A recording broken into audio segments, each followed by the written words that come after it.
हम लोगों ने देखा कि यदि किसी कॉइल में करंट पास करें और उसको चेंज कर दें तो उसी में ईएमएफ आ जाता है। ऐसा क्या नाम है इसका? Self induction. ठीक है।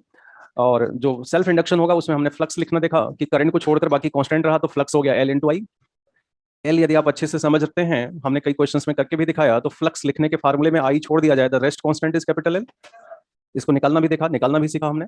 और जब फ्लक्स हो गया एल आई, यानी अब हमें बी ए लिखने की जरूरत नहीं है, अब हमें फ्लक्स लिखना है एल आई, तो D phi by D T लिखेंगे, तो D by D T of L I होगा, तो ईएमएफ क्या हो गया? L D I by D T.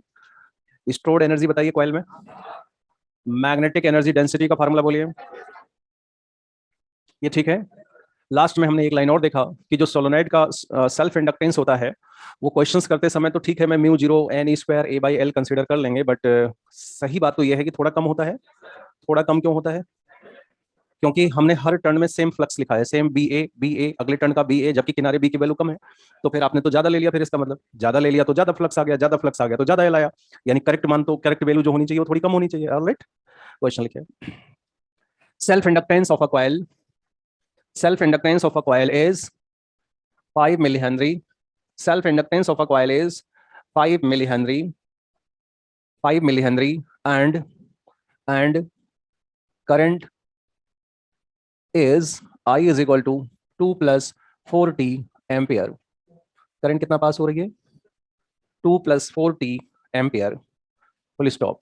If बल्कि सॉरी, फाइंड पहला induced EMF in coil across coil, दूसरा stored energy at t is equal to 1 second, third power of coil at t is equal to 1 second। ठीक है। क्या क्या हो गया हमारे पास? एक कॉइल हो गई, कॉइल में करंट पास हो रही है। करंट वेरिएबल है कि कांस्टेंट है? हाँ, करंट वेरिएबल है। तो करंट वेरिएबल होगा यानी करंट चेंज होगा, फिर तो कॉइल में ईएमएफ आएगा, पक्की बात है। क्या फार्मूला यूज करेंगे ईएमएफ लिखने के लिए? डायरेक्शन जो माइनस था, आपने देखा कि हमने माइनस केवल डायरेक्शन के लिए था, केवल मैग्नीट्यूड की बात करा जाए तो L D I by D T, कि नहीं? This is your L D by D T, और आई के प्लेस पर 2 प्लस 4t। एल आपके क्वेश्चन में कितना है? 5 मिली हेनरी, और D I by D T हो गया 4, तो ये आंसर 0.02 वोल्ट आया होगा। ठीक है कि नहीं? 0.02 वोल्ट। ऑलराइट, ठीक है भाई। स्टोर्ड एनर्जी कैसे लिखोगे?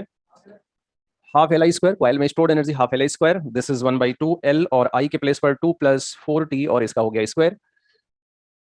तो this U is equal to 1/2 L की जगह पर 5 milli henry, 2 plus 4 T T है यहाँ पे 1 ना, टी है 1, इसका स्क्वायर 6, तो ये 30 से कट्टा रहा, 0.09 आ गया। कितना आ गया?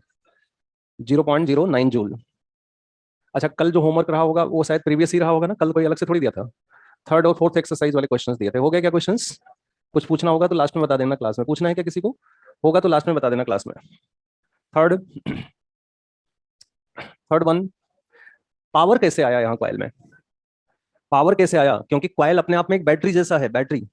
तो बैटरी का वोल्टेज, बैटरी से पासिंग करंट, बैटरी का पावर नहीं लिखते हैं क्या? बी इंटू आई लिखेंगे कि नहीं लिखेंगे? तो इसी तरह से कॉइल भी अपने आप में क्या है? एक बैटरी जैसा है, और बैटरी जैसा है तो ईएमएफ हो गया ई और करंट हो गया आई, तो this the power of the coil. This is your E and 2 plus 4 into T.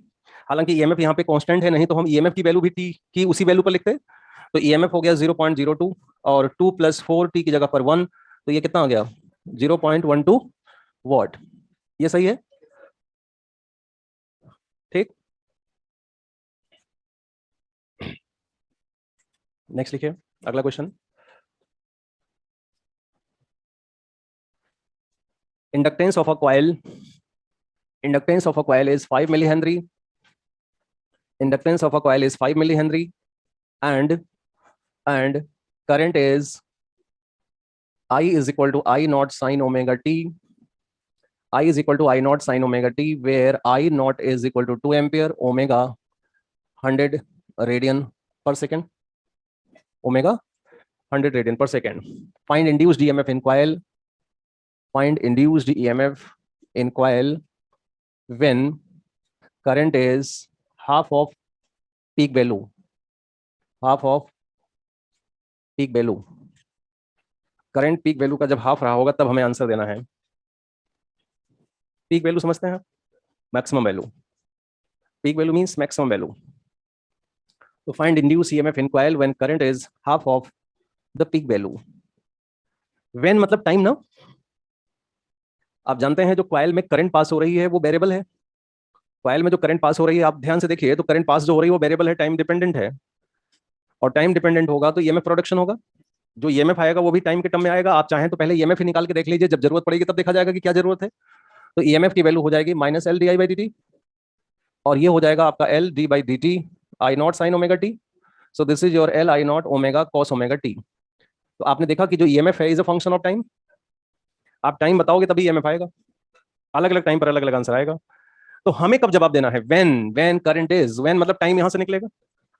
तो इसका मतलब यह है कि since I is equal to I naught sine omega T, so the value of T when I becomes I naught by two, this is I naught sine omega T. बोलो, I naught by two, I naught sine omega T. तो यहां से omega T की value क्या आ गई? Pi by 6 आ गई। Value put कर दीजिए। तो एल हो गया 5 मिली हेनरी, आई नॉट हो गया 2, ओमेगा हो गया 100, कॉस ऑफ पाई बाई 6। तो कुल मिलाकर सब √3/2 आया। कितना आया? कम्स आउट टू बी √3/2, यही आएगा। Clear?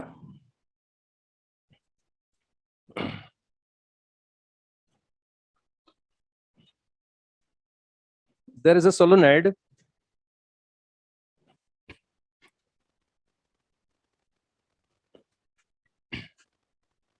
you ready for next question?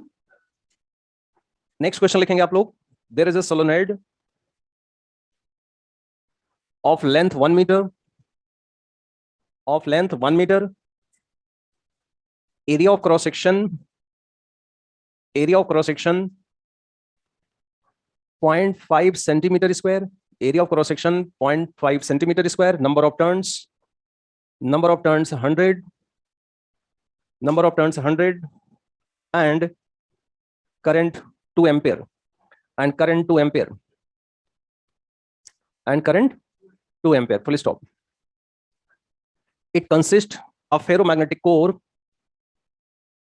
it consists of ferromagnetic core of relative permeability, of relative permeability, it consists of ferromagnetic core of relative permeability MEWAR 5000, relative permeability MEWAR 5000, full stop.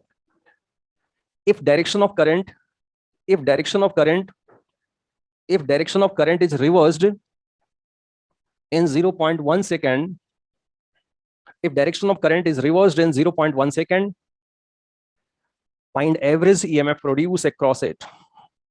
Find average EMF produced across it.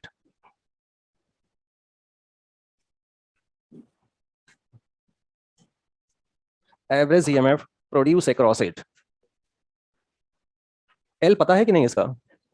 L कहाँ पता है? L तो नहीं पता है, क्योंकि L di by dt विचार करेंगे, ठीक है, बाकी सारी चीजें ठीक हैं, लेकिन सोलोनॉइड का इंडक्टेंस कहाँ पता है आपको? कैसे निकालोगे? कोई फार्मूला जानते होगे तब तो निकाल लोगे, बिना फार्मूले के थोड़ी सॉल्व हो जाएगा। सेल्फ इंडक्टेंस आप लोग सोलोनॉइड का कहाँ याद रखे हैं? जबकि मैंने कहा था कि सर्किट में 3 लोग होते हैं LCR, और सर्किट में सोलोनॉइड के रूप में कॉइल लगती है, L लगता है, इंडक्टेंस लगता है। फिर आपने कहा था नहीं ठीक है मैं इंडक्टेंस इसका याद करके आऊंगा। आए हो याद करके? बताओ। μ0n²a/L, यहाँ पे कोर भी है, उसमें मीडियम भी है, तो दिस μ0 μr टाइम्स, पहले इसको सिंप्लीफाई कर लो आप लोग, पहले इतना सिंप्लीफाई कर लो।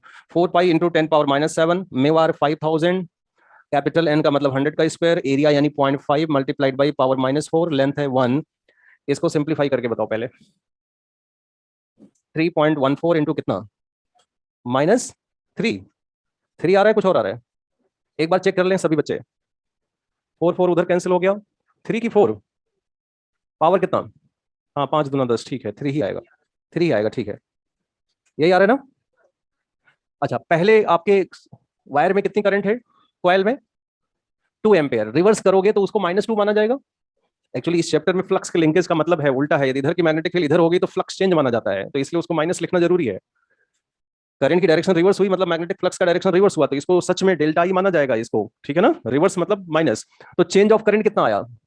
I2 - I1 इज -4 एम्पियर, ठीक है। तो इस क्वेश्चन को सॉल्व करने के लिए L D I by D T सही है कि delta I by delta T सही है, ये आप लोग खुद डिसीजन ले सकते हैं, अपने आप पता चल जाएगा कि D I by D T mean continuous. जैसे इसमें आपने देखा करंट कंटिन्यूअसली चेंज हो रहा है, प्रीवियस क्वेश्चन में आपने देखा कि करंट कंटिन्यूअस चेंज हो रहा है तो D I by D T. लेकिन यहाँ तो साफ साफ दिख रहा है कि एक ही बार जो होना है होगा, बस बात खत्म। एक बार करंट जो भी रिवर्स वगैरह होना था होके खत्म हो गया, delta I by delta T.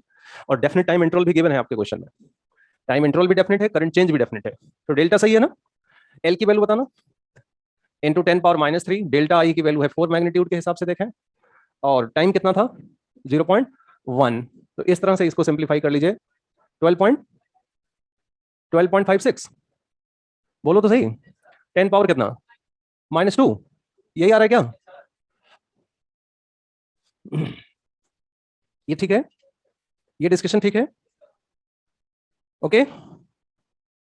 अब हम चाहते हैं कि आप लोग कॉइल को सर्किट में कैसे यूज करोगे ये भी देख लो, कि यदि कोई कॉइल सर्किट में लगी हुई नजर आ रही है तो उसको कैसे आप ट्रीट करेंगे। ये 20 वोल्ट की बैटरी है, ये 5 मिली हेनरी का एक कॉइल है, 5 मिली हेनरी, और ये 5 ओम का एक रेजिस्टेंस है, 5 ओम रेजिस्टेंस, ठीक है। और इसमें जो करंट पास हो रही है वो अभी आप लोग लिख लेंगे, आप डायग्राम बना लीजिए।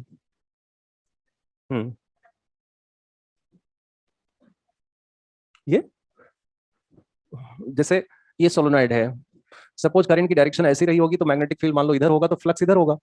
इसी करंट की डायरेक्शन को जब आप रिवर्स करोगे, ऐसे करोगे ऊपर के बजाय ऐसे नीचे करोगे, तो ये मैग्नेटिक फील्ड का डायरेक्शन इधर होगा, तो फ्लक्स रिवर्स हुआ, यानी डेल्टा फाई हुआ।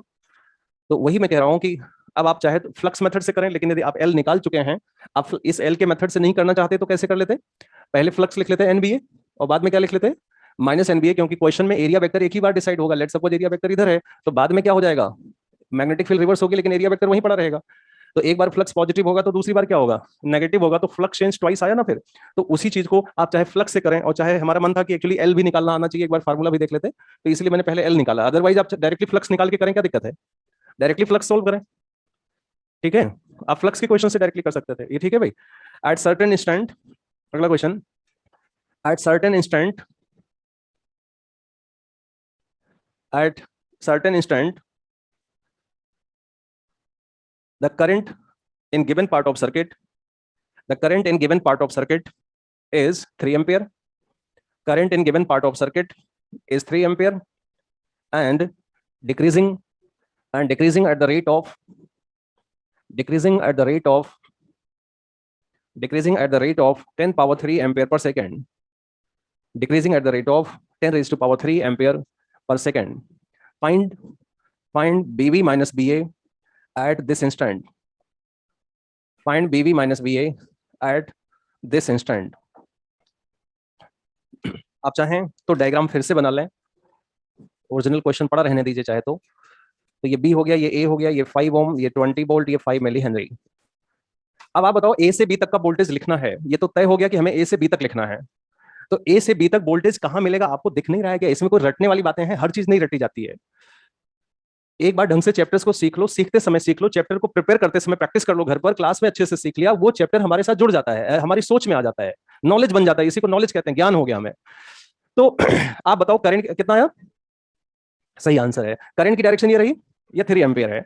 ए से बी तक का वोल्टेज लिखना है तो रास्ते में इन तीनों का वोल्टेज लिखना होगा, और वो साइन के साथ भी लिखना होगा, किसी का प्लस इधर इधर होगा, किसी का प्लस उधर हो सकता है।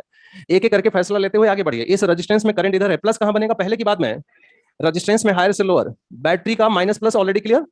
अब आते हैं इंडक्टर के पास, इंडक्टर में फ्लो होने वाली करंट, यहाँ क्या लिखा था, डिक्रीज की इंक्रीज लिखा था। ये इंडक्टर है, कल हमने डायरेक्शन बताया था, ये इंडक्टर है, इसमें करंट इधर पास हो रही है, और जो करंट पास हो रही है वो डिक्रीज कर रही है। लेंज लॉ कहता है घटने मत दो, लेंज लॉ कहता है करंट घट रही है तो रोको उसको, यानी घटने से रोको, यानी यहां पर एक ऐसा बैटरी बनेगा, एक ऐसा वोल्टेज होगा, एक ऐसा ईएमएफ डेवलप होगा जो करंट सपोर्ट करे। करंट सपोर्ट करेगा तब जब ऐसा बैटरी बने, ऐसा बैटरी बनके हेल्प करेगा उसकी, क्योंकि डिक्रीजिंग को रोकना है, मुझे डिक्रीजिंग को रोकना है, यानी पहले क्या और फिर क्या। अब इसकी न्यूमेरिकल वैल्यू केवल देख लीजिए, अब इसकी न्यूमेरिकल वैल्यू देख लीजिए, क्योंकि हमने इसका साइन ऑलरेडी लेंज लॉ का ले लिया है। अब खाली देख लो 2 5 10 वोल्ट कितना आएगा, राइट। तो एल की वैल्यू कितनी है इसकी, 5 di/dt, तो क्या आंसर आया 5। तो उसका वोल्टेज भी पता चल गया, एल di/dt। अब आप यहां से चलें और तैयारी के साथ चलें, क्या वोल्टेज था जब आप ए से चले थे, बी ए क्या था, आगे बढ़िए, एडिशन सब्ट्रैक्शन करते हुए आगे चलिए, बी ए आगे बढ़िए, चलिए plus minus I into R, note कर लिया, आई इंटू आर, आगे बढ़ लीजिए, चलिए थोड़ा और आगे बढ़िए, माइनस प्लस 20, +20, थोड़ा और आगे चलिए, आगे बढ़िए, माइनस देन प्लस, तो this is plus, and what is the voltage? कहां पहुंचे आप जाके? तो क्या ये सारी वैल्यू मिलाकर पॉइंट बी का वोल्टेज होना चाहिए? नहीं होना चाहिए। So this is BB minus B is equal to 10 volt. Alright,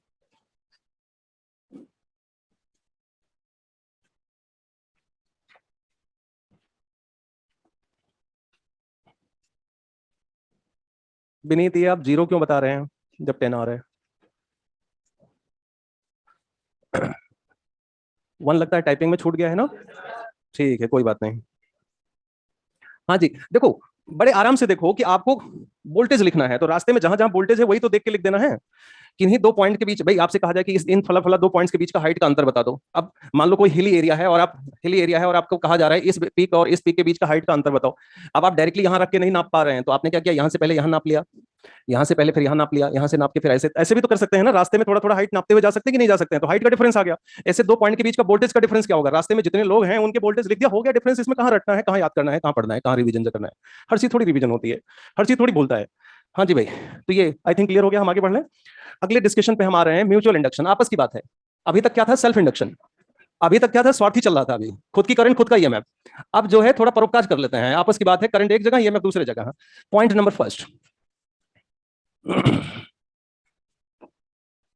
पहला point, on changing current in a coil, on changing current in a coil, current in a coil, current in a coil, comma, comma, the phenomena of production of EMF, the phenomena of production of EMF in another coil, phenomena of production of EMF in another coil is called mutual induction, is called mutual induction,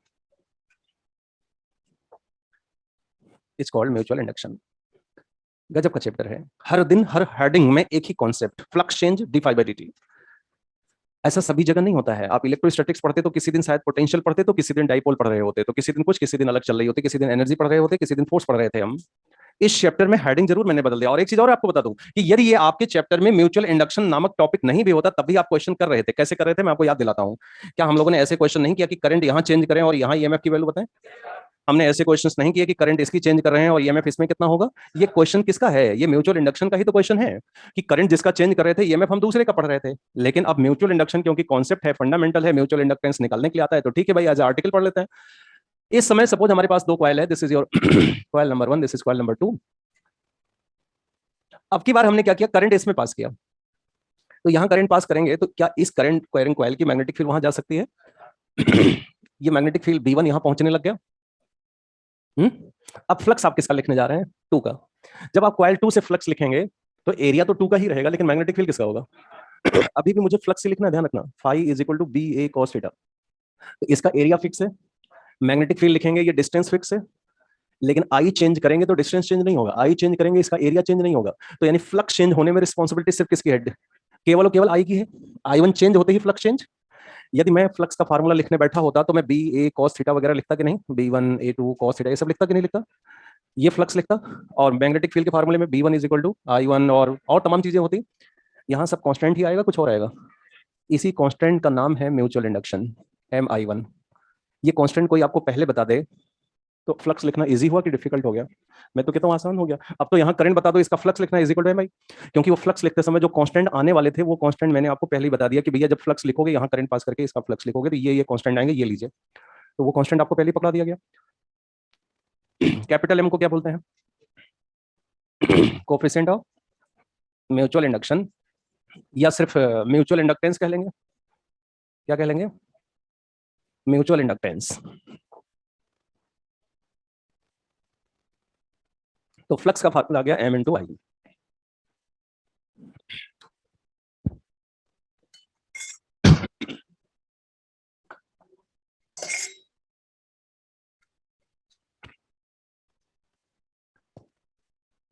तो coil 2 में EMF क्या आया फिर, EMF in coil 2, EMF in coil 2 is E2 is the minus of d∅2/dt, this is your minus d/dt, और phi के place पर MI, और M definitely यहाँ कांस्टेंट है, केवल करंट वेरिएबल है, तो दिस इज MdI/dt। और क्योंकि ये फार्मूला वेरी सिमिलर है सेल्फ इंडक्टेंस की तरह से, तो इसका मतलब यूनिट ऑफ कैपिटल M भी क्या आने वाला है, हेनरी ही आएगा, कुछ अलग आएगा? एनरी ही आएगा, क्योंकि सिमिलर फार्मूला है, जहां L D I by D T था उसकी जगह पर M D I by D T आ गया कि नहीं?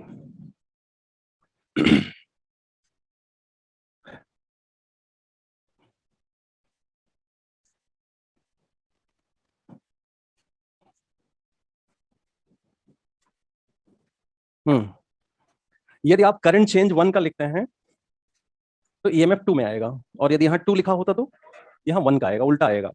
करंट चेंज एक का, ईएमएफ दूसरे का। मैनी मैनी एप्लीकेशंस हैं इस टॉपिक के। आगे आप ट्रांसफार्मर पढ़ेंगे, इसी फंडामेंटल पर बेस्ड है, राइट? आजकल मोबाइल वगैरह के वायरलेस चार्जर आने लग गए हैं। वायरलेस चार्जर में ऐसा नहीं है कि स्विच ऑन नहीं करना पड़ता है, लेकिन स्विच बोर्ड के पास जो डिवाइस है उसमें कॉइल लगी हुई है, अपने घरों में अल्टरनेटिंग करंट आ रही है, तो जब आपने स्विच ऑन किया तो जो बोर्ड में डिवाइस लगी हुई है उसकी कॉइल में करंट चेंज होगी, तो रूम में जो मैग्नेटिक फील्ड जनरेट हुआ वो वेरिएबल मैग्नेटिक फील्ड हुआ। हम अपना मोबाइल एक डिवाइस पर रखेंगे चार्ज करने के लिए, तार नहीं जोड़ेंगे, डिवाइस पर रखेंगे, वहां पे भी कॉइल होगी, वहां भी कॉइल होगी, मैग्नेटिक फील्ड पूरे रूम में पहुंच चुका है, तो फ्लक्स चेंज होते ही उस कॉइल में अपने आप बैटरी बन के तैयार हो गया, और वो बैटरी आपके मोबाइल को चार्ज कर देगी, जो ईएमएफ जनरेट होगा। ऑलराइट, इसका बेनिफिट क्या हुआ वायरलेस चार्जर का, कि एक ही चार्जर से कई सारे मोबाइल भी चार्ज किए जा सकते हैं, क्योंकि मैग्नेटिक फील्ड तो ऑलमोस्ट पूरे रूम में है, काफी दूर तक।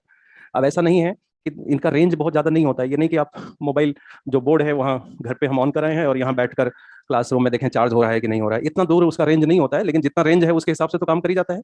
तो दिस इज द कॉन्सेप्ट जो मोबाइल वायरलेस चार्जर में यूज होता है, राइट? दूसरा लिखेंगे डिटर्मिनेशन ऑफ कैपिटल एम।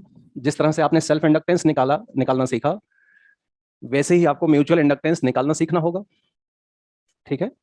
ये अपने आप में एक न्यूमेरिकल है, चाहे जेई मेन हो चाहे जेई एडवांस हो सकता है एग्जामिनेशन में यही क्वेश्चन पूछा गया हो, find mutual inductance of the given coil. तो हमें आना चाहिए, एक बार पहचान लीजिए कि एम क्या चीज है, आप लोग अच्छे से पहचान लीजिए तब मैं लिखाऊं। एम है क्या, कि एक कॉइल में करंट पास करके दूसरे कॉइल से जब फ्लक्स लिखा जाएगा तो करंट को छोड़कर जो कांस्टेंट नजर आएगा दैट इज कैपिटल एम। यानी कुल मिलाकर जैसा कि आप पूरे चैप्टर में फ्लक्स की कैलकुलेशन कर रहे हैं, अभी तक की नहीं कर रहे हैं, अभी भी फ्लक्स कैलकुलेशन करना है, बस अंतर यह है कि करंट एक में पास करके फ्लक्स बगल वाले से लिखना है, और जैसे ही फ्लक्स लिखा उसमें आई को छोड़ देंगे तो एम दिखेगा कि नहीं दिखेगा। तो प्रोसीजर वही है, आप बहुत जल्दी से प्रोसीजर लिखते हैं, सीधे क्वेश्चन लिखें। Pass current in one coil, pass current in one coil, कौन सी कॉइल सिलेक्ट करेंगे करंट पास करने के लिए? कोई भी कॉइल। इसका क्राइटेरिया क्या होगा? इसका क्राइटेरिया होगा right flux with another coil. इसका क्राइटेरिया क्या होगा भाई कॉइल को सिलेक्ट करने का? ये क्राइटेरिया हमारा ये होगा कि हम ऐसे कॉइल में करंट पास करें जिससे दूसरे से फ्लक्स लिखना हमारे लिए कन्वीनियंट नजर आए, इजी नजर आए। ऐसा ही करना है आपको। एक बार फिर से देख लो कि क्या एम की वैल्यू में आई का रोल है, एम कुछ भी हो, आई यहाँ हो या आई यहाँ हो, एम तो कांस्टेंट है करंट को छोड़कर, तो करंट किसी भी कॉइल में पास किया जाए वो कांस्टेंट तो वही आना है। तो जब ऐसी बात है कि किसी भी कॉइल में करंट पास करना है, तो मैं तो ऐसे कॉइल में करंट पास करूंगा जिससे दूसरे कॉइल से फ्लक्स लिखना मेरे को बहुत इजी लगे, मैं तो ऐसे पास करूंगा। आप लोग कैसे करोगे? ऐसे ही करेंगे तो फिर सही है, तब क्या दिक्कत है। स्टेप 2 क्या किया, राइट फ्लक्स लिखेंगे, एक में करंट पास किया दूसरे से फ्लक्स लिखे, और जब फ्लक्स आप लिख चुके होंगे तो उसी फ्लक्स में आई से डिवाइड कर देंगे तो एम आ जाएगा। बोलो, तो मैं लिख देता हूं use phi is equal to M I, तो फाई लिखा होगा तो आई और आई कैंसिल हो जाएगा, एम की वैल्यू नजर आ जाएगी। ठीक है, ये तो सुझाव हो गए, गाइडेंस हो गया, प्रोसीजर हो गया, करके देख लेना चाहिए। कुछ एग्जांपल में मैंने पहले ही कहा म्यूचुअल इंडक्टेंस के ढेरों न्यूमेरिकल है, मैं कितने भी दो कॉइल का क्वेश्चन बनाकर आपसे म्यूचुअल इंडक्टेंस पूछ सकता हूं। तो कुछ एग्जांपल हम लोग क्लास में मिलजुल कर करेंगे और कुछ मैं आपके लिए छोड़ूंगा, फिर ये सही रहेगा। Point number A, two coaxial solenoid, two coaxial solenoid.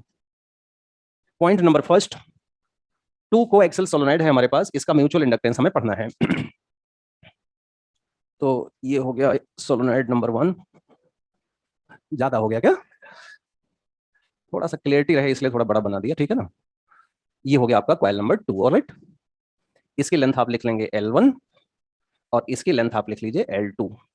इसमें टर्न्स गिन लीजिए, N1 है, गिन के चाहे देख लीजिए, और इसमें टर्न्स है N2। ठीक, सही है ना?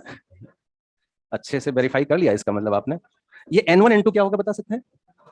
Number of turn per unit length. इसका जो क्रॉस सेक्शनल एरिया है इसकी भी मुझे जरूरत पड़ती है, तो छोटे वाले की क्रॉस सेक्शनल एरिया कितनी है A1, और 2 वाले की आप चाहो तो लिख लो कि A1 A2 cross sectional area है, क्रॉस सेक्शनल एरिया। अब आप इतना लिख के फिर सजेस्ट करो कि करंट कहां पास करें और फ्लक्स किसका लिखें। आराम से सोच के, कोई जल्दबाजी मुझे नहीं है, आप आराम से सोच के बताओ कि करंट बाहर और अंदर मत बोलो, मुझे 1 और 2 का नाम बताओ। करंट कौन से कॉइल में पास करें और फ्लक्स किसका लिखें जिससे आपको आसान लगे, फ्लक्स निकालना आपके लिए दिक्कत ना हो। 1 में करंट पास, कुछ बच्चे कह रहे हैं कि 2 में करंट पास कर दो। पहले मैं इन बच्चों की सुन लेता हूं और कुछ दिक्कत लगेगी तो भाग के आ जाएंगे 1 में पास कर देंगे। जो बच्चे करंट 2 में पास करना चाहते हैं, करंट कॉइल नंबर 2 में फ्लो कराना चाहते हैं, वो थोड़ी दिक्कत महसूस क्या करेंगे जरा देखिएगा कि जब कॉइल 2 आप यहां में करंट पास करोगे तो यहां मैग्नेटिक फील्ड, यहां मैग्नेटिक फील्ड, क्या आपको जानकारी है इन पॉइंट्स पर? क्योंकि जब यहां करंट पास करोगे तो आपको इसके हर टर्न से फ्लक्स लिखना पड़ेगा कॉइल 1 के, इससे भी फ्लक्स लिखना है आपको, यहां से भी फ्लक्स पास करना है, यहां से लिखना है। और क्या आप इस कॉइल के बाहर, सोलोनॉइड के बाहर मैग्नेटिक फील्ड का नॉलेज रखते हैं? तो फिर तो आप कॉइल 1 के हर टर्न से फ्लक्स लिख भी नहीं पाओगे। परेशानी समझ में आई आपको? फिर बताओ करंट कहां पास करें? करंट हमने पास कर दिया 1 में। जैसे ही करंट पास करोगे यहां ऐसे मैग्नेटिक फ्लक्स लिंकेज हो जाएगा। तो अब फ्लक्स किसका लिखें फिर? कितने टर्न है इसमें? N2। मुझे सारे टर्न से फ्लक्स लिखना है, एक टर्न से नहीं, टोटल फ्लक्स लिखना है, इस बात का ध्यान रखिएगा। क्योंकि इस चैप्टर में हर टर्न का इंपॉर्टेंस है, हर टर्न में ईएमएफ होता है, तो हर टर्न का अपना इंपॉर्टेंस है, तो ईच एंड एवरी टर्न सारा फ्लक्स लिखा जाएगा। तो N2 और एक टर्न से देखिए कितना फ्लक्स पास हुआ, B1 A1 cos 0। नहीं समझ में आया, नहीं समझ में आया, ध्यान से देखिए। वैसे तो मैं जब 2 से फ्लक्स लिख रहा हूं तो मैग्नेटिक फील्ड 1 का होना चाहिए था, बाकी सारी कहानी 2 की होनी चाहिए थी, क्योंकि मुझे फ्लक्स 2 का लिखना है। मैं फ्लक्स 2 का ही लिख रहा हूं, 2 से लिख रहा हूं, मुझे इस टर्न से फ्लक्स लिखना है, बड़े वाले से। लेकिन क्या आपको यह समझ में नहीं आ रहा है कि इस करंट की वजह से मैग्नेटिक फील्ड केवल यहां अंदर ही होगी, केवल इतनी ही एरिया में होगी, केवल यही मैग्नेटिक फील्ड होगा? बताओ, जहां मेरी फिंगर है, यहां मेरा जहां हाथ है, यहां मैग्नेटिक फील्ड होगा, सोलोनॉइड के बाहर मैग्नेटिक फील्ड होगी। तो ये सच्चाई है कि मुझे बड़े वाले टर्न से फ्लक्स लिखना है, यानी टोटल फ्लक्स। लेकिन बेटा आपको दिख तो रहा है कि केवल लाइंस यहीं से पास हो रही हैं, बस इतने एरिया से। आपको दिखाई दे तो रहा है कि केवल इतनी एरिया से ही लाइंस बह रही हैं, तो जो छोटी एरिया से लाइंस बह रही हैं वही बड़े टर्न से फ्लक्स हो गया। तो बताओ, यदि हम एरिया वेक्टर कॉइल के प्लेन के नॉर्मल ले लें तो B1 A1 cos 0 सही दिखा, एक टर्न से फ्लक्स, और क्योंकि इसमें टर्न्स हैं N2 तो this is N2 times phi is equal to, जब हम लिख लें तो फाई की जगह पर क्या लिख दें? MI लिख दें, जिससे I और I कैंसिल हो जाए दोनों तरफ। तो दिस इज N2, B हो गया μ0 N1 I1 by L1, this is magnetic field into A1। तो M की वैल्यू क्या आ गई? μ0 N1 N2 A1 by L1। ये सही है कि नहीं? बोलो। This you can write in terms of small n, N1 by L1, N1 by L1, small n1। Capital N2 को क्या लिख सकते हैं? N2 into L2, तो N2 into L2, और A1 और छपा है, ऐसे लिख सकते हैं क्या? रेडियस छोड़ दीजिए, मैंने अभी एरिया के टर्म में लिख दिया आंसर। ये सही है? बोलो भाई, ये आंसर ठीक है? ये कोई रटने वाले न्यूमेरिकल्स नहीं है। म्यूचुअल इंडक्टेंस एक अपने आप में ही क्वेश्चन है जिसमें करंट लिखकर और फ्लक्स कैलकुलेट करके काम करना चाहिए हमें। ये अपने आप में क्वेश्चंस हैं, ठीक है? ऐसा नहीं कि जब आप घर पे करें तो इसको रटें। हाँ, थोड़ा सा सोलोनॉइड का है कि जब ये एग्जांपल सोलोनॉइड का हम सोचते हैं कि ध्यान रहेगा तो अच्छा है, सोलोनॉइड अपना बहुत कॉमन एग्जांपल में से है, लेकिन रटना नहीं है, ऐसे पढ़ते पढ़ते रट उठेगा अपने आप, ठीक है ना? धीरे धीरे आप कई बार देखेंगे, 2-4 बार, तो अपने आप मन में बैठ जाता है धीरे धीरे। और वैसे भी आपने पिछले टर्न पर कहा था कि हम सोलोनॉइड का सेल्फ इंडक्टेंस नहीं भूलेंगे, ऐसी बात हुई थी क्या? क्योंकि हम करंट इलेक्ट्रिसिटी पढ़ने वाले लोग हैं, तो सर्किट की दुनिया में LCR तीनों लोगों के बारे में हमें कम से कम वैल्यू तो पता होना चाहिए कि उसके फिजिकल पैरामीटर के हिसाब से LCR कैसे निकाला जाता है। तो सोलोनॉइड के बारे में फैसला हुआ था और आपने ये कहा भी था कि हम नहीं भूलेंगे, ऐसा था क्या? कुछ बात हुई थी क्या? ऐसा याद था क्या? तो इसमें क्या हो जाएगा? n स्क्वायर की जगह पर N1 into L, बोलो। और मान लीजिए एग्जामिनेशन में छोटा एरिया भी अवेलेबल है, ये एरिया भी अवेलेबल है, लंबाई भी, दोनों लेंथ भी गिवन है, थोड़ा सा कंफ्यूजन बन सकता है। तो एक काम करो, थोड़ा सा देखो मैंने लिखा क्या है, ये मैंने दोबारा, कि जिससे ये याद रहे। ये हमने N1 क्या है? स्मॉल n की बिगर n, कैपिटल N, हाँ, छोटा n, दूसरा भी छोटा n। एरिया कितना? दोनों में से कौन कम है, ज्यादा है? A1 कम है। लेंथ कौन सा? लेंथ बड़ा कहाँ है? देखो L2 छोटा। छोटो छोटो n, छोटो एरिया, छोटो लेंथ, छोटो मदन गोपाल। सारे पैरामीटर छोटो छोटो याद कर लो, नंबर बड़ों से मिले फिर, तब नंबर छोटो नहीं हो। आप सोच रहे होंगे यार ये टीचर ऐसे क्यों बोल रहा है? इसलिए बोल रहा है कि मैं चाहता हूं कि कल ये क्वेश्चन आए, ये भी आपसे हो जाए। मैं ये चाहता हूं कि इसको भी बैठ के सॉल्व नहीं करना पड़े। ये न्यूमेरिकल मैंने करा दिया, ये न्यूमेरिकल आपके सामने आ जाए, मैं चाहता हूं ये भी इसी छोटो छोटो से काम हो जाए, ठीक है? तो यदि आप खुद करना चाहते हैं ठीक है, लेकिन सोलोनॉइड मैंने कहा एज ए कॉमन एग्जांपल है, ध्यान रखना चाहते हैं तो छोटा छोटा करके याद कर लीजिए। वैसे मैं बताऊं, जेईई मेन में जब ये क्वेश्चन आया था तो किसी बच्चे को कोई कंफ्यूजन ही नहीं हुआ। बताओ क्यों? क्योंकि दोनों का लेंथ और एरिया सेम था, उसमें काहे की कंफ्यूजन? दोनों का लेंथ, दोनों का एरिया एक जैसा था, तो कंफ्यूजन की कोई बात ही नहीं है। To concentric and coplanar circular coils, ये अगला एग्जांपल है। कुछ एग्जांपल्स आप मेरे साथ प्रैक्टिस कर रहे हैं जिससे ये थोड़ा मोमेंटम आ जाए, थोड़ा सा हमें हैबिचुअल हो जाए, इसलिए कुछ क्वेश्चन मैं क्लास में आपके साथ डिस्कस कर रहा हूं। म्यूचुअल इंडक्टेंस कैलकुलेट करना सीख रहे हैं हम लोग। नेक्स्ट लिखेंगे to concentric and coplanar circular coils.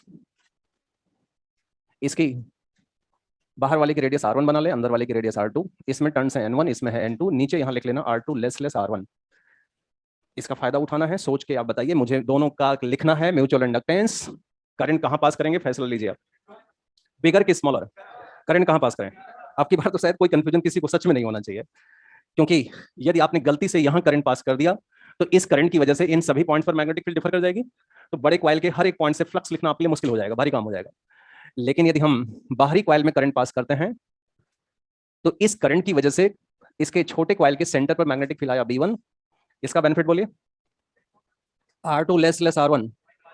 जो मैग्नेटिक फील्ड हमने सेंटर पर लिया वो मैग्नेटिक फील्ड पूरी एरिया में ले लेंगे। एंड लेट सपोज एरिया, जैसा हम सबकी आदत है कि एरिया वेक्टर भी हम बी की डायरेक्शन में लेते आए हैं। तो बताओ फाई स्मॉलर आपको क्या समझ में आया। B1 A2 cos 0 magnetic field. तो यहाँ पे हम ध्यान रखें कि हमें इससे फ्लक्स लिखना है, इस बात का ध्यान रखें कि मुझे इससे फ्लक्स लिखना है छोटे कॉइल से। लेकिन ये मैग्नेटिक फील्ड कहां से आया है, बड़े वाले से आया है। एरिया किसका होगा, इसका होगा। कितने टर्न्स हैं ये नहीं लिखोगे क्या। तो this is N2 B1 A2 cos 0, it's alright. Phi की वैल्यू, phi is mi, phi is equal to mi। This is equal to N2, B की वैल्यू म्यू 0 Ni/2r, सर्कल के सेंटर पर फार्मूला, और एरिया की जगह पर pi r2 square.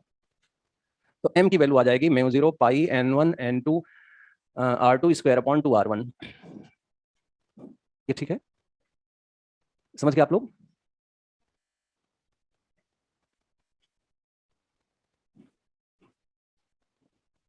To coaxial circular coils.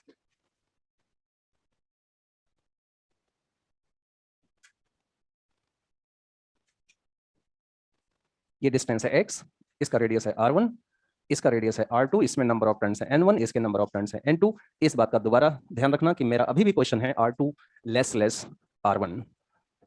Decide कीजिए क्या करना है।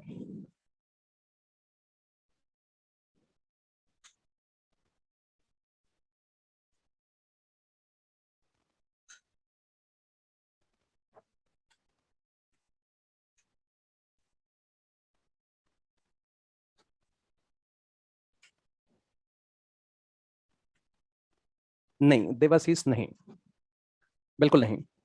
आपका कहना है कि यदि सेकंड फिगर में म्यूचुअल इंडक्टेंस निकालना होता तो करंट किस में पास करते। सेकंड में बिल्कुल भी नहीं। इस छोटे में करंट पास करोगे, इसमें करंट पास करोगे तो इसके टर्न से फ्लक्स लिखना मुश्किल होगा। तो इसमें करंट किस में पास करेंगे, ये बिगर कॉइल में पास करेंगे। ठीक है, आप चाहें तो घर पे करके देख लेना, वही आ जाएगा छोटो छोटो। हाँ भाई फैसला लीजिए, बताइए, सजेस्ट कीजिए। प्रोसीजर आपके सामने है, मेथड सामने है, न्यूमेरिकल का पूरा आइडिया आपको लग चुका है। कहाँ करंट पास करना चाहते हैं, बिगर की स्मॉलर। क्यों, ऐसा क्या हो गया। क्योंकि इसकी रेडियस बहुत कम है दूसरे वाले की।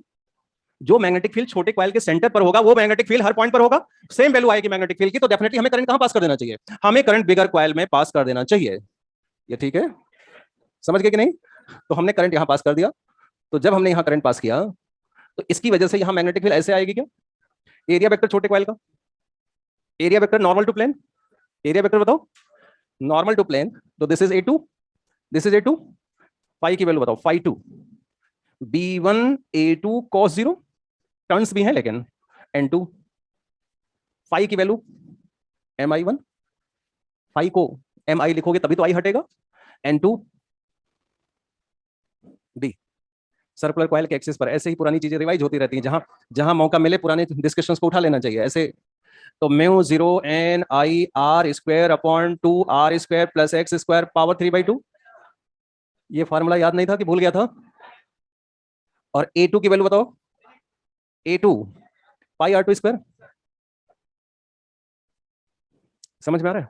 तो I1 कैंसिल हो गया। Mu 0 pi n1 n2 r1² r2² upon 2 r1² plus x² power 3/2। I think clear हो गया होगा कि नहीं।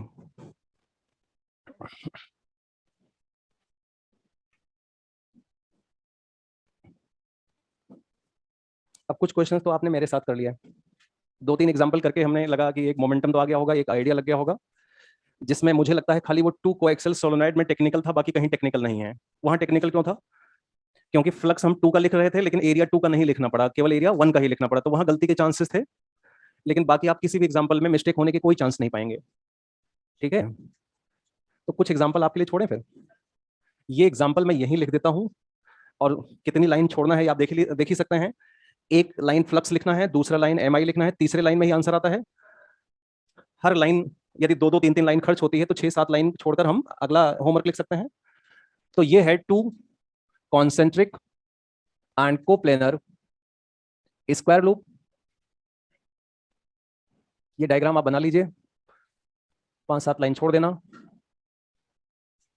कॉन्सेंट्रिक है, कोप्लेनर है, साइड हमने आपको बता दिया है। और एक बात और ध्यान रखिएगा कि इस क्वेश्चन में क्या है, small L less capital L है, ठीक है।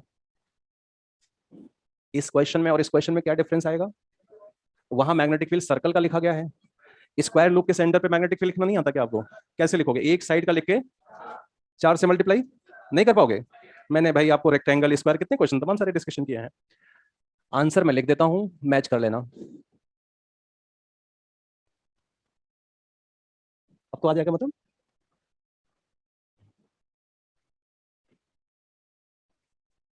Next again homework, M between long straight wire and square loop. ये एक बहुत नहीं, ये करंट मैंने क्यों पास कर दिया, हालांकि पास आप यहीं करेंगे, लेकिन ये लॉन्ग वायर है और यहाँ पे एक स्क्वायर लूप है, इसकी साइड स्मॉल ए है और मैंने इसको भी ए ले लिया है। जो मैं गलती से करंट पास किया था, आपको नहीं लग रहा है कि करंट यहीं पास करके फ्लक्स उसका लिखना इजी है? हाँ, एक बार मुझे ईमानदारी से बताइए कि क्या यहाँ करंट जब आप पास करेंगे तो इसका हमने फ्लक्स लिखना सीखा हुआ है? कैसे, थोड़ा आइडिया तो दो। स्ट्रिप कट करना पड़ेगा, नहीं ध्यान आएगा, एक बार देख के लिख लेना, ठीक है ना। फ्लक्स हमने लिखा रखा है, बता रखा है, नहीं आपको स्ट्राइक कर रहा होगा तो आप पेज पलटकर फ्लक्स लिखना देख लेना और फिर बाद में एमआई कर देना। इसका आंसर आएगा म्यू जीरो स्मॉल ए अपॉन 2 पाई log 2। यदि आपको हल्का सा आइडिया हो तो mu zero I by 2 pi x magnetic field में दिख रहा होगा और एरिया में ए डी एक्स, आई हटेगा मैग्नेटिक फील्ड में, ए डी एक्स और upon x, D x by x log x आएगा। अब अभी और कुछ बोलूंगा तो सोल्यूशन बन जाएगा। ऐसे कुछ क्वेश्चंस हमने यहां दे दिए, कुछ क्वेश्चंस आपको सीट में भी मिलेंगे, तो 2-4 प्रैक्टिस हो जाएगी 2-4 क्वेश्चंस की। ये हमने म्यूचुअल इंडक्टेंस निकालना सीख लिया है। थर्ड पॉइंट लिखिए, थर्ड पॉइंट लिखिए,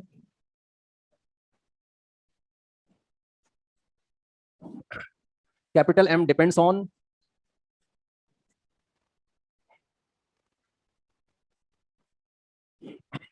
capital M depends on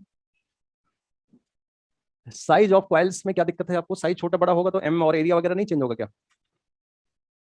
size पर डिपेंडेंसी आएगी कि नहीं? डिस्टेंस बिटवीन कॉइल्स का फर्क नहीं आएगा, एक कॉइल की मैग्नेटिक फील्ड दूसरे के पास कितना पहुंचती है, ये डिस्टेंस से फर्क नहीं पड़ेगा क्या? बोलो। मीडियम बिटवीन कॉइल्स, इसका रोल कैसा होगा? मीडियम, 2 बार मीडियम क्यों लिखा मैं नहीं जानता। मीडियम बिटवीन कॉइल्स, इसका फर्क किस तरह से पड़ेगा? जहां म्यू नॉट है वो mu R times. And lastly orientation between coils, बिल्कुल ठीक कह रहे हैं आप कि एरिया वेक्टर और मैग्नेटिक फील्ड के बीच का एंगल भी तो आया। हमने तमाम ऐसे क्वेश्चंस लिया जहां एंगल 0 होते हैं, लेकिन वो 30 डिग्री भी तो हो सकता है, वो 60 डिग्री भी तो हो सकता है एंगल। बोलो, ओरिएंटेशन का फर्क कैसे पड़ेगा? मैं एक दो छोटा एग्जांपल बता रहा हूँ।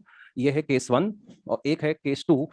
दोनों को देखिए डायग्राम में, यहाँ हमने एक कॉइल बनाया और यहाँ एक छोटा सा कॉइल बनाया। क्या आपको पता चल रहा है ये कॉइल इस तरह से रखी हुई है? This is your coil number 1, this is your coil number 2। और केस 2 हमने लिया, ये कॉइल ऐसे ही रहने दिया, लेकिन दूसरा हमने ऐसे ले लिया। आपको डायग्राम से दिख रहा है कि कैसे रखा है ओरिएंटेशन? ओरिएंटेशन हमने बिगाड़ दिया। म्यूचुअल इंडक्टेंस लिखने का मतलब होता है फ्लक्स अपॉन आई, यानी एक कॉइल में करंट पास किया जाए, इस करंट से यहां मैग्नेटिक फील्ड पहुंचेगा, दूसरे का एरिया वेक्टर फिलहाल यहां इसी डायरेक्शन में है, तो एम की वैल्यू होगी फ्लक्स डिवाइडेड बाई करंट। और इस क्वेश्चन में जब फ्लक्स लिखने बैठोगे तो बी ए कॉस 0 आएगा अपॉन आई, तो अच्छा खासा वैल्यू आएगी, बट ये इसे हम एम लिख देते हैं। अब आप इसी डिस्कशन को रिपीट कीजिए इस क्वेश्चन में। यहां आपने वही प्रोसीजर अपनाया, यहां पे मैग्नेटिक फील्ड इस डायरेक्शन में रहा, लेकिन एरिया वेक्टर प्लेन के नॉर्मल, एरिया वेक्टर कैसे? प्लेन के नॉर्मल, तो एरिया वेक्टर प्लेन के नॉर्मल होगा, मींस कुछ इस तरफ होगा। ये एंगल कितना आया? तो जब यहाँ पे हम m2 लिखने बैठेंगे, that is 5 by I, so this is B A cos 90 upon I, तो ये तो 0 हो गया। ऑफ कोर्स ओरिएंटेशन का फर्क तो पड़ेगा ही। ओरिएंटेशन का फर्क म्यूचुअल इंडक्टेंस में क्या, इसका फर्क तो हम सभी के जीवन में भी पड़ता है कि हमारा ओरिएंटेशन क्या है, हमारी सोच क्या है, हम किस दिशा में बढ़ रहे हैं, हमारा जो दिमाग है वो किस प्रकार की चीजों को कैच कर रहा है, हमारा जो एंटीना है वो किस टाइप के नेटवर्क को कैच करता है। ये बहुत इंपॉर्टेंट है कि क्या कैच, देखिए समाज में सब कुछ रहेगा लेकिन हमारा नेटवर्क क्या कैच करता है, ये बहुत इंपॉर्टेंट है कि हम क्या सीखते हैं समाज से। समाज में तो सब कुछ मिलेगा, अच्छाइयां बुराइयां सब दिखेंगी समाज में, लेकिन इंपॉर्टेंट ये है कि हम सीख क्या रहे हैं, हमारा ओरिएंटेशन क्या है। ओरिएंटेशन अच्छा रहेगा तो डेफिनेटली हमारा जो टारगेट है, जो हमारा मंजिल है वो दूसरा होगा। किसी और का ओरिएंटेशन अलग होगा तो उसका मंजिल 2-5 साल बाद अलग नजर आएगा। नदी में नाव चल रही होती तो पतवार ऐसे करते ही डायरेक्शन बदल जाती है कि नहीं, पतवार का डायरेक्शन बदलते ही उसका ओरिएंटेशन, उसका चलने का तरीका बदल जाता है। तो मुझे लगता है कि हम लोग जो अपना ओरिएंटेशन दिमाग का रखें, एंटीना रखें, कैचिंग जो रखें, डिस लगाएं, जो एंटीना लगा रखा है थोड़ा अच्छा लगाएं, अच्छी क्वालिटी का लगाएं, अच्छा नेटवर्क कैच करना चाहिए, अच्छी चीजें कैच करें, मजा आए, लाइफ में आनंद आए, जो जीवन आपको मिला है उसको बहुत ज्यादा अच्छा बना सकते हैं यदि हम अच्छी बातों को कैच करते हैं। चलिए खैर, एनीवे ये डिस्कशन ठीक है क्या, हम ये क्वेश्चंस 2 छोड़ दिया है, ये डिस्कशन क्लियर हो गया। एक पॉइंट यहां और जोड़ेंगे। Next point, next point, let L1 and L2 self inductance of coils, then m की वैल्यू होती है k square root of L1 L2।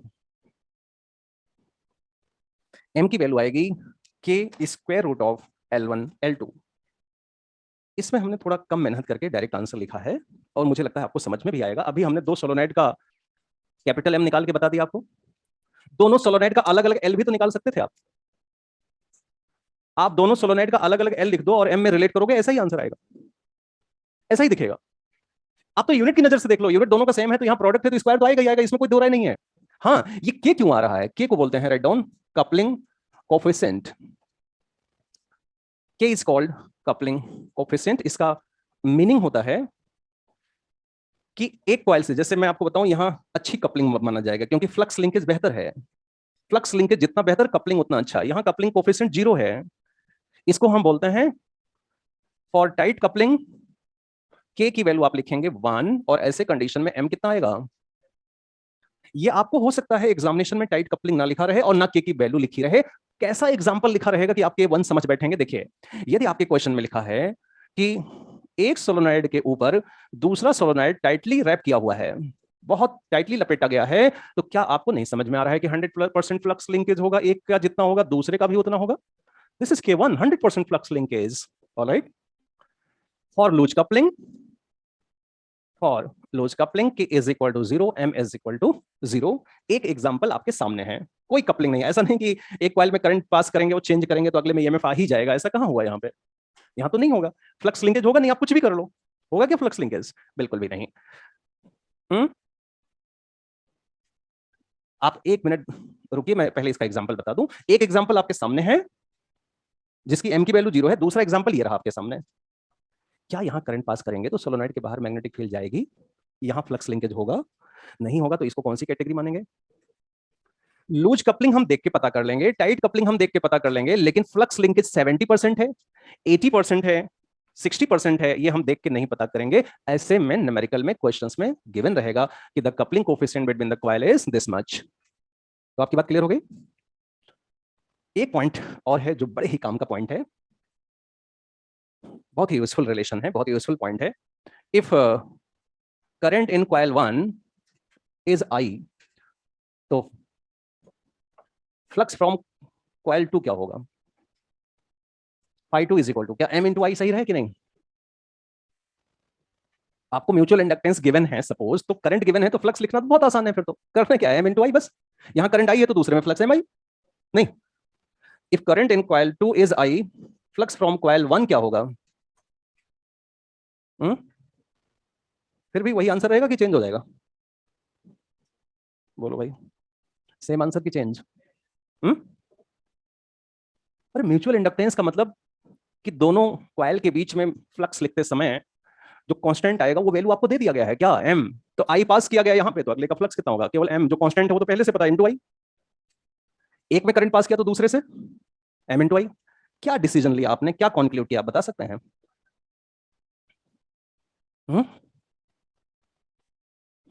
थोड़ा सा सोचना क्या फैसला हुआ, क्या मतलब है, और ये हमें क्या आगे सिखाएगा, हमें क्या जरूरत पड़ेगी इसकी, कब जरूरत पड़ेगी।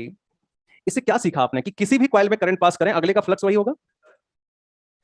If the same value of current is passed in any coil, the flux through other coil will be same. ये कब लाभ देगा? ये कुछ ऐसे क्वेश्चन में लाभ देगा हमें जब एक कॉइल में करंट पास किया गया और दूसरे से हम फ्लक्स लिखने बैठे, लिख ही नहीं पा रहे हैं, कन्वीनियंट ही नहीं है, मुश्किल आ रहा है, कठिन लग रहा है हमें, क्या करना चाहिए फिर? उस करंट को वहां से हटाओ और उसको दूसरे को दे दो, फ्लक्स इसका नहीं उसका निकाल दो, अंतर आ जाएगा आंसर में क्या? इसका बहुत ही बेहतरीन एग्जांपल बिना मैं सॉल्व के आगे बढ़ ही नहीं सकता। जेई मेन का question number 8 of your exercise 4 में पढ़ के सुनाऊं? आप सीट घर पे निकाल लेना, सीट घर पे निकाल लेना, जिसके पास सीट है वो अभी रुक जाए। आप सुन लीजिए। There are two circular coils kept parallel. Circular coil parallel रखा जाए तो ऊपर नीचे भी हो सकता था, लेकिन फिर बोला सेम एक्सिस है। अब तो आपको ऐसे ही रखना पड़ेगा कि नहीं? इनके बीच का डिस्टेंस है 15 सेंटीमीटर, इसका रेडियस R1 की वैल्यू है 20 सेंटीमीटर, इसका रेडियस R2 है 0.3 सेंटीमीटर। छोटे कॉइल में करंट पास किया गया है 2 एम्पियर, और क्या पूछा गया है? क्या पूछा गया? बिगर कॉइल से फ्लक्स बताओ। जरा इसमें देखना, छोटा कौन है बड़ा कौन है, ये कितना रेडियस है, और ये क्या 0.320 के कंपैरिजन में नेग्लिजिबल नहीं लग रहा है आपको? 0.3 मतलब 3 mm, कहाँ 20 सेंटीमीटर ऑलमोस्ट, और कहाँ 3 mm, छोटा सा, 2-3 खाने के बराबर, नेग्लिजिबल है। ये आप फ्लक्स निकालने बैठे, मुझे तो लग रहा है नहीं सॉल्व हो पाएगा, आपको क्या लगता है? हो जाएगा? अच्छा, जबकि मैंने ये बहुत भारी चीज नहीं लिखा थी, मैं पहले बता दूं, ये आपके एनसीईआरटी टेक्स्ट बुक क्लास 12 की बुक से लिखा है, ऐसा नहीं कि आप सोच रहे हैं अच्छा अच्छा सर ने बहुत भारी चीज लिखा करो, भारी क्वेश्चन करा दिया। ये कॉन्सेप्ट अपने पास क्लास 12 में, ऐसा नहीं जेईई मेन एग्जामिनर ने उठाया और उटपटांग डाल दिया क्वेश्चन, नहीं, बिल्कुल टू द पॉइंट है। तो दिक्कत क्या है आपको इसमें लिखने में, आंसर लिखने में क्या परेशानी है? आपको परेशानी साफ साफ दिख रही होगी कि जब आप इस करंट से यहाँ मैग्नेटिक फील्ड लिखेंगे तो चलो सेंटर पे तो कोई दिक्कत नहीं है, लेकिन क्या यहाँ मैग्नेटिक फील्ड यहाँ पर, यहाँ पर, यहाँ पर, ये पॉइंट्स पर निकल पाएगा आंसर? तो फिर फ्लक्स लिखना मुश्किल नहीं होगा लग रहा है। क्या करें, क्या करना चाहिए कि वो जो करंट वहां पास हो रही है उसको हम दे दें इसको, बोलो, उसको मैंने दे दिया बिगर को, और अब बताओ फ्लक्स किसका पास कैलकुलेट कर दें, फाई स्मॉलर कैलकुलेट कर दें, क्या दोनों आंसर एक ही आएंगे? उसमें कोई दिक्कत तो नहीं है ना? Phi 1 is equal to phi 2। और अच्छा, अब आपको आपके लिए कन्वीनियंट क्यों है? क्योंकि इसकी रेडियस है बहुत छोटी, तो जो मैग्नेटिक फील्ड सेंटर पे आएगा इस करंट की वजह से, सपोज यहाँ सेंटर पे मैग्नेटिक फील्ड आया बी, सपोज मैग्नेटिक फील्ड आया बी, तो ये सेंटर वाला मैग्नेटिक फील्ड पूरी एरिया में ले सकते हैं क्या? और एरिया वेक्टर होगा किधर? प्लेन के नॉर्मल। बोलो क्या लिखना चाहिए यहाँ पे? बी ए कॉस 0, बी की वैल्यू बोलिए, mu naught I R square upon 2 R square plus X square raise to power 3/2, area pi R 2 square. Radius centimetre में है, मीटर में बनाना पड़ेगा। कैलकुलेशन के धैर्य की परीक्षा है इस क्वेश्चन में, आप टेस्ट दे लेना, फिर कल सॉल्व करके देखना, देखते हैं आप कैलकुलेशन में कितना एक्सपर्ट हैं, इसका आंसर निकाल के लाना।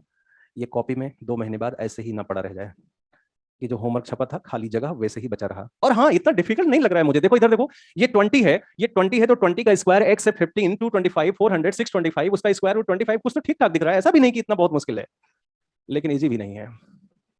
मतलब बहुत ऐसा नहीं कि अंडर रूट बहुत ज्यादा कहानी है, लेकिन मल्टीप्लीकेशन करना है, इसको सॉल्व करके एड्रेस मैंने बता दिया है, ये आप देख लेना, इसका आंसर आप देख लेना, सॉल्व कर लेना टेस्ट देने के बाद।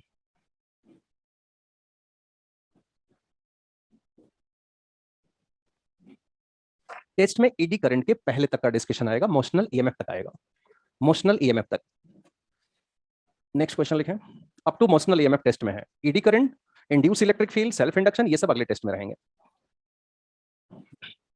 बहुत एग्जैक्ट नहीं अंदाजा हो पाता कि कहां तक सिलेबस खींचेगा, तो 1-2 टर्न पहले तक का सिलेबस ही हमने टेस्ट में रखा हुआ था। अगला डिस्कशन लिखे, अगला question,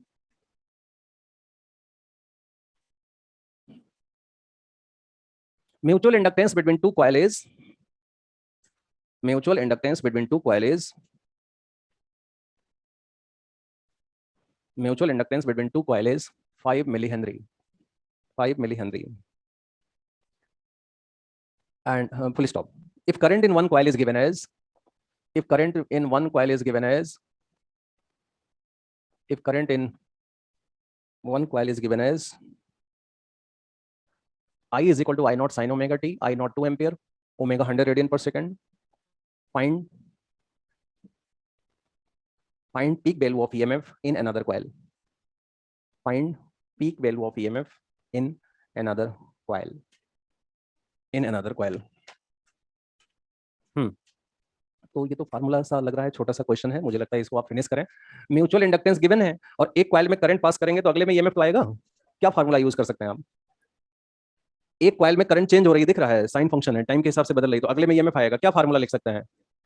this is minus M D I by D T and this is M times of D by D T I naught sine omega T, this is M I naught omega cos omega T, और ये हो गया 5 milli Henry, I not है 2। अच्छा, peak value पूछा है ना, तो इसमें पीक वैल्यू समझते हैं क्या आप लोग? पीक मतलब मैक्सिमम, पीक वैल्यू मतलब मैक्सिमम वैल्यू, तो कॉस ओमेगा टी की मैक्सिमम वैल्यू 1 होगी, तो ये आंसर आ जाएगा M I naught omega. Peak value यानी एम्पलीट्यूड, मैक्सिमम वैल्यू, तो this is 5 × 10⁻³ I naught 2 omega 100, तो ये 1 आ रहा है, कितना आ रहा है? ठीक है।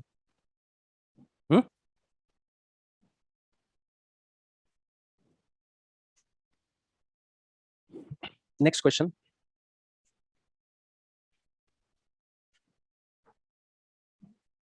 हेनरी में भी रहेगा, अब वो कुछ क्वेश्चंस आप, ऐसा नहीं कि इतना ही कम होता है या इतना ही रेंज होता है, आप ये मत सोचना। एक दो क्वेश्चन में यदि मिली हेनरी लिख दिया तो ये आप एज्यूम, जैसे कैपेसिटेंस में माइक्रोफैराड लिखते हैं, जनरली कम होता है, यहाँ आपको हेनरी भी वैल्यू मिलेगी। ठीक है, जनरली कम होता है लेकिन हेनरी भी मिलेगी, ऐसा नहीं है कि नहीं मिलेगी, तो ये आप दिमाग में मत बैठाएं कि इसी रेंज में होता है। अगला question, a circular coil, a circular coil of 50 turns, 50 turns is tightly fitted in the middle part of, in the middle part of a solenoid, tightly fitted in the middle part of a solenoid having length 1 meter, having length 1 meter, number of turns, number of turns, number of turns 100 per centimeter, number of turns 100 per centimeter, current 2 ampere, current 2 ampere, and area of cross section, and area of cross section 5 centimeter square, area of cross section 5 centimeter square. Full stop. If direction of current is reversed, if direction of current is reversed in 0.05 second, if direction of current is reversed in 0.05 second, 0.05 second, find average EMF, find average EMF produced in the circular coil, find average EMF produced in the circular coil. पूरे question को पढ़ने पढ़ते आपने एक जरूर महसूस किया होगा कि इस क्वेश्चन में एक सोलोनॉइड की बात हो रही है और एक कॉइल। तो पहला काम डायग्राम बनाते हैं, देखते हैं क्या क्या फील हुआ आपको। तो सोलोनॉइड के बारे में हमें सारे पैरामीटर गिवन है, इसकी करंट को हमने कैपिटल आई ले लिया है, स्मॉल एन यहाँ पे 100 पर सेंटीमीटर है, तो मीटर में कितना हुआ ये 10⁻4 पर मीटर, -2 नीचे आएगा, 10⁻2 पर जाकर 100।